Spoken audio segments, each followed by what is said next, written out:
السلام عليكم. اهلا بيكم في قناه بلو سكاي.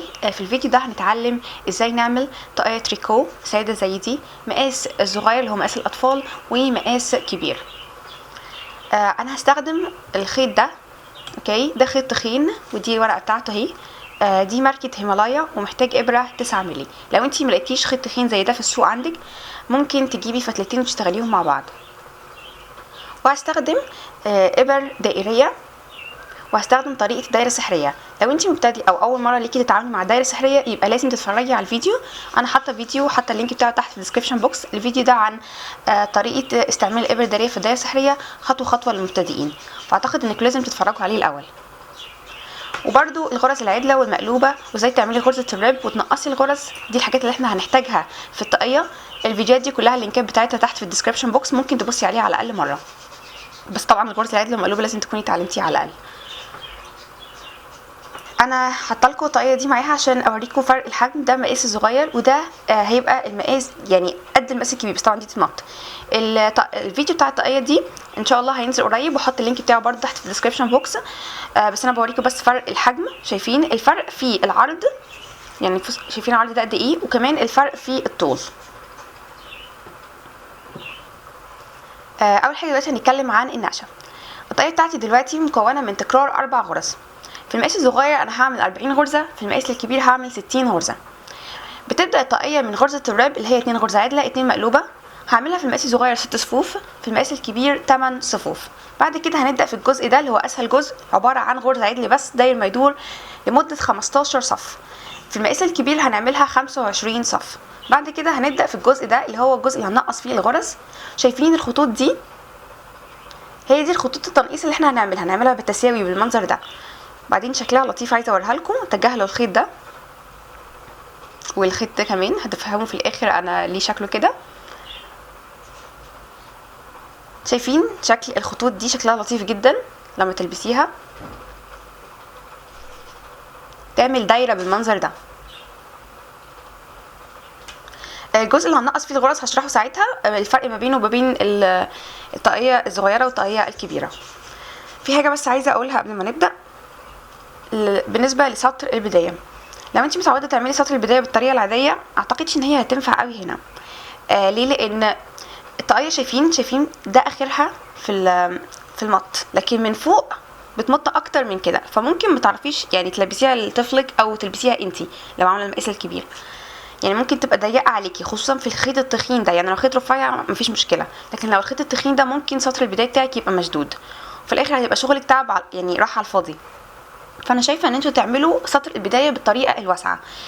هي شويه رخمه شويه، انا اول ما اتعلمتها كانت بالنسبه لي شويه رخمه، بس لما اتعلمتها خلاص كنت بعملها في كل حاجه، بالذات في الطواقي وفي الشرابات، عشان اقدر مثلا ادخل رجلي من غير ما تضايقني، وهنا برضو اعرف ادخل راسي من غير ما تضايقني، عارفه البسها يعني. تمام. الفيديو بتاع سطر البدايه بالطريقه الواسعه اللينك بتاعه هيبقى تحت في الديسكربشن بوكس، يا ريت تبصوا عليه. الطاقيه ممكن تعملي فيها حاجات كتير، ممكن مثلا تحطي ورده هنا كروشيه مثلا، وبرده في لينكات تحت ازاي تعملي ورده كروشيه للمبتدئين. ممكن كمان تستخدمي خيط الوانه تتغير، او تغيري انتي لون الخيط. ممكن حاجات كتير. هي طاقيه عمليه وسريعه جدا وسهله جدا لاي مبتدئ. يعني انا شايفه ان انتوا تبداوا بدي افضل قبل ما تتعلموا دي. دلوقتي هتعملوا 40 غرزه على الابره ونتقابل وتشوفوا انتوا هتعملوها بسطر البدايه انهي واحد. انا قلت لكم يعني او 60 غرزه لو انتوا هتعملوا المقاس الكبير. كده انا خلاص عملت ال 40 غرزه بتوعي، ودي الابره اللي خارج منها الخيط هنحطها قدامنا كده. انا هقسم الغرز بتاعتي ل 20 و20. لو انت عامله المقاس الكبير هنقسمها 28 32، مش هتفرق اني واحده 28 والثانيه 32، مش هتفرق. المهم دلوقتي هنعمل ايه؟ ادي الابره اللي خارج الخيط هنحطها كده قدامنا في الناحيه دي، ونمسك الجزء ده كده. انا حاطه ستيتش ماركر عشان اعلم نص الغرز بتاعتي فين، وهقوم اهو هقوم مطلعه الابره. اني ابره اللي بخرجها؟ الابره الطويله، بخرج الطرف ده، هخرجه على الاخر لحد الاخر. هو ده شكله.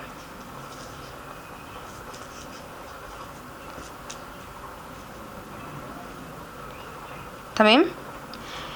الوضع ده يا ريت نحفظه على طول، لان هو ده الوضع اللي احنا هنجيله كل مره. الابره اللي خارج منها الخيط هنا والابره التانية اهي. دلوقتي هنعمل ايه؟ هنعدل الغرز بتاعتي عشان تبقى كلها داخله لجوه في نفس الاتجاه كده، تمام، عشان التيوب بتاعي يقوم ويبقى صح. الغرز كلها شايفين مفيش حاجه ملفوفه، كلها داخله لجوه. هنعمل ايه دلوقتي؟ شايفين الابره اللي خارج منها الخيط؟ هنقوم مخرجين جزء منها بحيث يتبقى حبه من هنا وحبه من هنا. هتاكد ان الغرز بتاعتي بس داخله لجوه عشان ما نغلطش، تمام. وهقوم شغاله الصف ده كله بالخيط. همسك الخيط بتاعي كده اهو، ادي الغرز بتاعتي كلها في نفس الاتجاه، كلها نازله لتحت، ظبطتهم صح. ادي حبه الكورد التانيين وادي الابره، وانا خرجت الابره اللي خارج منها الخيط. وهبدا اشتغل 2 غرزه عدله 2 غرزه مقلوبه.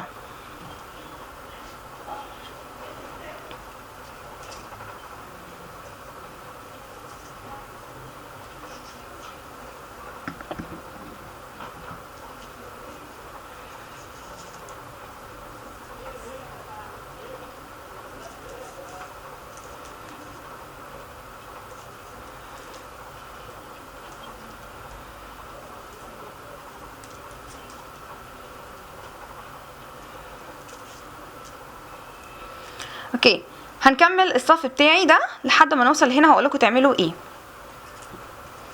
كده انا خلاص خلصت الصف بتاعي. هنتهي بغرزتين مقلوبين. عشان كده انا قلت لكم ان احنا هنقسمها 20 20 او 28 32 عشان كل مره ننتهي في كل ناحيه ابره بغرزتين مقلوبين، ونبدا الناحيه التانية بغرزتين عدلين. المهم ده كده شكل الابره لما انتهينا. شايفين الخيط خارج من الابره دي. هنرجع لنفس الوضع اللي انا قلت لكم تحفظوه، اللي هو هنلف كده، تمام. احنا كده لفينا الخيط خارج من الابره دي زي ما احنا قلنا. هنرجع الابره دي مكانها، تمام، عشان نرجع لنفس الوضع اللي بدأنا منه اهو. ادي الخيط، همسك الخيط بتاعي والابره دي اللي خارج منها الخيط اقوم مخرجه جزء منها وابدا اشتغل تاني 2 غرزه عدله 2 مقلوبه.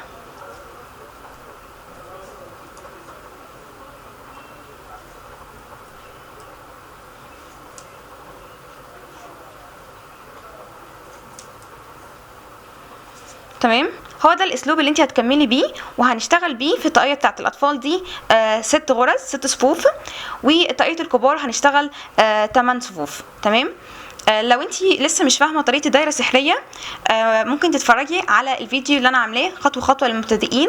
انا شارحه فيه كل حاجه وان شاء الله هيبقى سهل بالنسبه لكم. انا حاطه اللينك بتاعه تحت لو انتوا بس مش واضح بالنسبه لكم الشغل هنا. كده انا خلاص خلصت ال6 صفوف بتوع غرزه الراب اللي هي 2 غرزه عدله 2 مقلوبه. وانتوا لو كنتوا عاملين المقاس الكبير هتكونوا خلصتوا ال8 صفوف عشان نبدا في الجزء الثاني من الطاقيه. هنعمل ايه دلوقتي؟ هنبدا صفوف 15 صف من الغرز العدله، ولو المقاس الكبير هنعمل 25 صف من الغرز العدله. همسك الخيط بتاعي اهو، الابره اللي قدام اهي، وادي الابره اللي خارج منها الخيط، خرجت منها حبه والحبه التانيين اهم نفس الطريقه. وهنشتغل داير ما يدور غرز عدله فقط. شايفين الموضوع بسيط جدا. هنشتغل غرز عدله لحد ما نوصل 15 صف، وكل صف بنعلمه بالخيط ده. ولو المقاس الكبير هنشتغل 25 صف. هنتقابل ساعتها عشان نبدا في الجزء اللي هنقص فيه الغرزه. كده خلاص انا خلصت ال 15 صف بتوعي، وانتوا لو كنتوا عاملين المقاس الكبير هتكونوا خلصتوا ال 25 صف. هنبدا دلوقتي في الجزء اللي احنا هنقص فيه الغرز. هبدا اشرحه الاول وبعد كده نبدا نشتغل. بالنسبه لي المقاس الكبير الاول هنقوله هنقص ازاي. هوريكم الفكره في اللي احنا هنقص فيه. صف هنقص وصف لا، صف هنقص صف لا، صف هنقص صف لا، وهكذا. هو ده الاسلوب اللي احنا هنمشي بيه. اول صف هنقص فيه في المقاس الكبير ان احنا هنشتغل 4 غرز بعد كده نقص غرزه، يعني نشتغل 1 2 3 4 غرز عدله عاديه، بعد كده نقص الغرزتين دول مع بعض ونكمل طول الصفوف طول الدايره اللي هي نشتغل 1 2 3 4 بعد كده نقص 2 مع بعض وهكذا نكمل داير ما يدور، تمام. ده هيبقى اول صف نقص فيه. بعد كده نشتغل صف عادي غرز عدله بس. الصف اللي بعده هيبقى هنشتغل 3 غرز، بعد كده ننقص غرزه. الصف اللي بعده في التنقيص هيبقى نشتغل غرزتين عدلين وننقص غرزه. الصف اللي بعده هيبقى هنشتغل غرزه واحده بس وبعد كده ننقص غرزه. في اخر صف هننقص كل غرزتين مع بعض. الموضوع هيبقى يعني شكله كده ملخبط شويه بس هتشوفوه واحنا بنشتغل. تمام. طبعا ما بين كل صف في التنقيص ده هيبقى ما بينهم صف غرزه عدله عاديه. تمام. بالنسبه بقى للمقاس الصغير، المقاس الصغير مش هنبدا من 4 غرز، يعني في المقاس الكبير احنا بدانا اشتغلنا 4 غرز عدله وبعد كده نقصنا غرزه. المقاس الصغير هنشتغل ازاي؟ هنبدا من اول 3 غرز عدلين وبعد كده ننقص غرزه. هوريكم.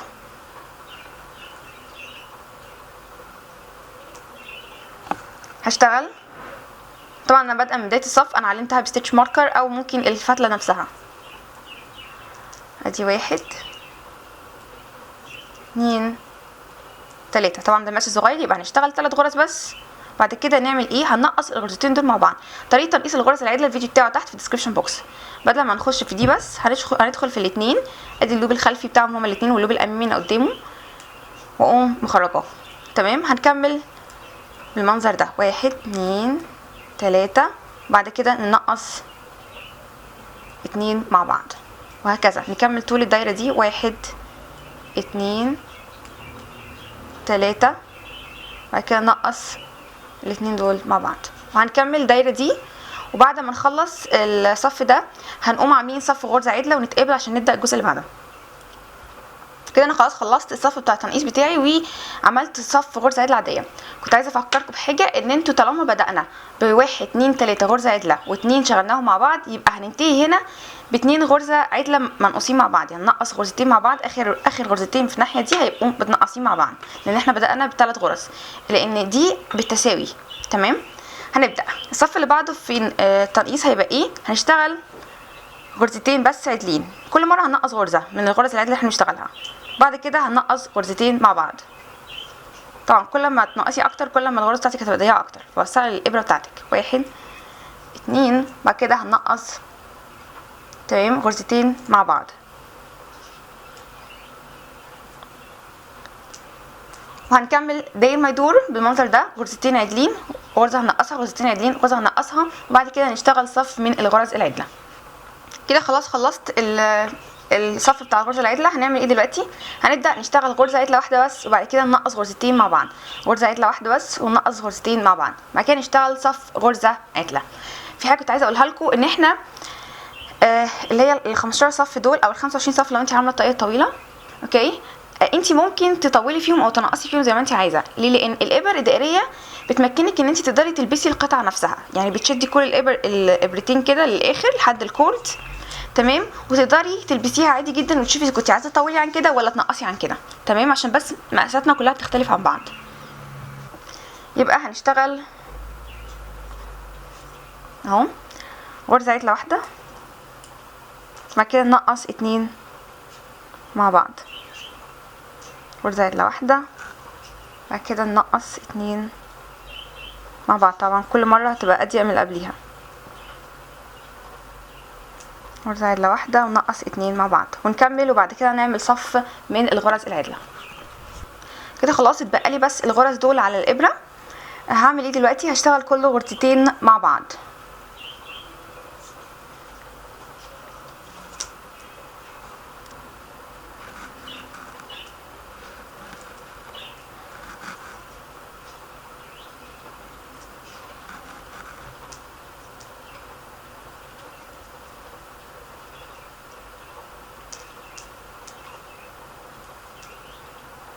اوكي.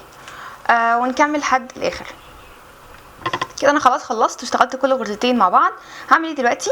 هجيب ابره زي دي كده واحط خيط نفس اللون ده بالظبط. انا مش هينفع بس اقطع من الخيط ده لان انا عامله الطاقيه دي للفيديو بس وهفكها بعد ما اخلصها. المهم انا يعني تخيلوا ان هو ده نفس اللون. ماشي. وبالابره دي هنقل كل الغرز على الخيط ده، يعني همسك كده واقوم داخله جواها فها ادخل جواهم. انتوا شايفيني انا كاني دخلت جنبيها على طول. هعمل ايه؟ هقوم مخرجه خلاص الابره انا مش محتاجاها هو ده هيبقى شكلها. هقطع الخيط، والمفروض ان انا اقطع ده، بس انا مش هقطعه زي ما قلت لكم. انتوا تقطعوا ده. تعملوا ايه؟ هتدخلوا ايديكوا كده، شايفين الفتحه دي؟ هتمسكوا الثلاث خيوط اللي هو الفتله دي والفتله دي وكمان ده بعد ما تقطعوه. تمام. ما انا بس هاخد دول الاثنين دول واقوم مدخلاهم واعكسها كده، واقوم ربطاها، تربطيها ربطه جامده وتربطيها كمان مع الخيط التاني. تمام، يعني الثلاث خيوط تربطيهم مع بعض جامد. تمام، انا مش ربطهم جامد هنا عشان انا عايزه افكها. وبنفس الابره دي هتقومي واخده الاطراف دي ومخبياها في الاماكن دي كده، تقومي مخبياها بالراحه ما بين الاماكن وتربطيها ربطه كويسه. هيبقى هو ده شكلها. لو كان شايفين اللون ده هو ده لونه. انت طبعا لو انتوا عاملين واحده تانية يعني شايفين هقربها لكم. شايفين الخيط ده؟ هو لو انت عامله اللون ده نفس اللون هتلاقيه برده هو بيكون الحركه اللي احنا عملناها دي، بتكون اخر واحده بتقفلها. هو ده يبقى شكلها تبقى لطيف جدا.